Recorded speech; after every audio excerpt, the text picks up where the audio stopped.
Hello all welcome back to my YouTube channel. మరొక small mini vlog. ఇది కార్తీక పౌర్ణమి రోజు.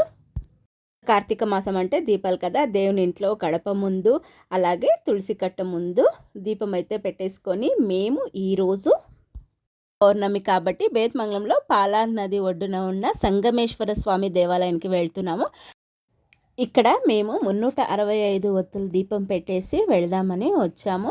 మేము వచ్చేపాటికి అరౌండ్ 6:30 అయిపోయింది. ఈరోజు 6:48కి పౌర్ణమి అయిపోతుందని చెప్పారు. ఆ లోపల పెట్టేద్దామని 6:30కి వచ్చాము. ఒక 1/4 అవర్లో మా దీపం అయితే పెట్టేసాము. మేము ఎవ్రీ ఇయర్ మా ఆయనతో పాటు వచ్చేదాన్ని, కార్తీక సోమవారంలో పెట్టేదాన్ని. కానీ ఈసారి కార్తీక పౌర్ణమి రోజు పెడదాము అనేసి వచ్చాము. నేను, నా పెద్ద కొడుకు, చిన్న కొడుకు ముగ్గురం వచ్చాము. అలాగే ఫ్రెండ్స్ అమ్మడి వచ్చాము. ఈరోజు మేము దీపం పెట్టిన తర్వాత గుళ్ళో సంగమేశ్వర స్వామి ఆలయం ఇది, ఇక్కడ దేవుని దర్శనం చేసుకొని మహామంగళారు తీసుకొని ఇంటికైతే వచ్చేసాము.